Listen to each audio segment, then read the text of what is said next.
Армысыздар менің құрметті YouTube оқырмандарым. Мынау мүшеге жара шықты, не істейміз, жағдайында қалай емдеуге болады, не істесе болады деген сұрақтар өте көп. Соған байланысты мен осы видеоны түсіруге шештім. Олай болса, мүшеге жара не үшін шығады, не себепті шығады, осы жайлы сіздермен әңгімелесетін боламыз. Олай болса, құрметті достар, ерлердің арасындағы проблемалардың бір деп айтсақ болады, жыныс мүшеге жара шығып жатыр. Үй жағдайда не істейміз, ұзақ уақыт жүріп қойдық, ол жара неден пайда болды, білмейміз, дәрігерге баруға мүмкіндік жоқ деп сұрап жатады. Әрине бұл мынау мүшеге жараның шығуы бір себепке байланысты болып тұр, бір ауруға байланысты болып тұр. Анау айтатын болсақ, мынау жүрегеле мынау аурудың тарауы әртүрлі патология болуы мүмкін. Бұл мүмкін сифилис ауруы болуы мүмкін. Бұл мүмкін тері ауруы болуы мүмкін. Бұл мүмкін дерматофития ауруы болуы мүмкін. Сол сияқты аурулардың көпшілігі осы жыныс жүйеге жара шығарады. Ал енді мына жараның, сифилистің қандай белгілері болады? Егер сифилис ауруы, яғни қазақша айтқан кезде мерез ауруы жұғатын болса, ол қалай жұғады? Осыған тоқталып кетсек, мерез ауруы бірінші мынау жыныстық қатынас арқылы жұғады. Егер де осы мерезбен ауырып жүрген адам болса, осының қан арқылы, болмаса жыныстық жол арқылы, жыныстық қатынасқа түсу арқылы осы ауру тарайды. Бұл аурудың тарауы еркектен әйелге, әйелден еркекке берілуі мүмкін. Осы мақсатта көп жағдайларда симптомдардың алғашқы белгілері болып, өйткені бұл иммундық жүйе әсер еткеннен кейін, мынау жыныстық жүйеге әсер еткеннен кейін тері бездерінің бұзылысына байланысты осы жердегі жаралардың шығуы. Яғни бұл жерде айтатын болсақ, шанқырлардың пайда болуы. Алғашқы белгілердің бірі болып, жыныс жүйеге жара шығады. Жараның түсі қара болуы мүмкін, дақ болып шығуы мүмкін. Ол жүрегеле денеге тарауы мүмкін.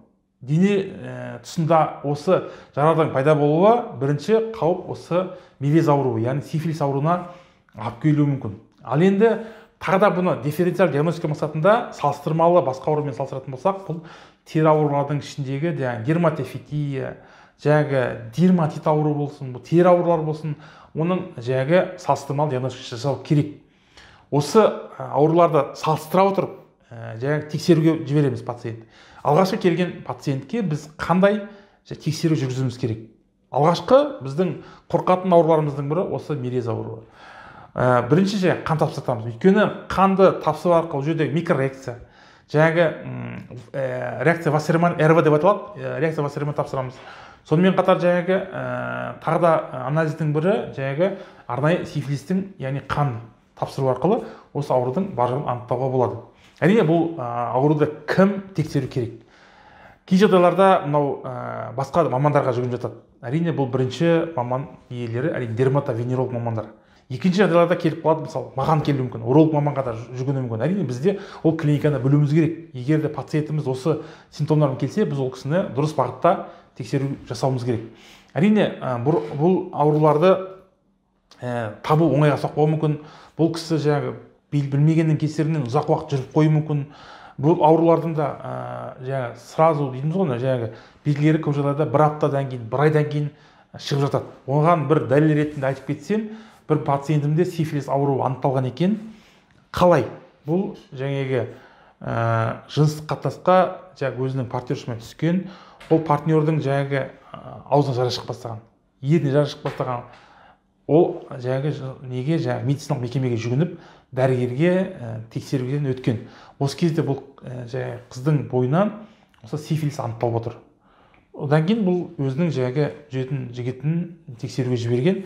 Осы арқылы жігіттің бойындан сифилис анықталып, ең таратушы осы жігіт болып табылған. Әрине бұл қыздан жігітке, жігіттен қызға тарап жүре беретін ауру.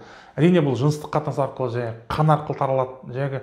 Бөлмедегі жалпы қолданатын тұрмыстық заттарға байланысты бұл ауру жұғуы мүмкін. Слики арқылы беріледі, мынау қан арқылы беріледі, жыныстық жол арқылы беріледі, бытовой тұрмыстық заттар арқылы адамға жұғып жатады. Әрине бұл аурудан қалай диагностика жасау керек? Сіздің медициналық мекемеңізде болсын, болмаса поликлиникада болсын, бұл ауруды тексеруге мүмкіндік бар. Әшейін бір қан тапсырсаңыз, бұл аурудың бар жоғын анықтауға болады.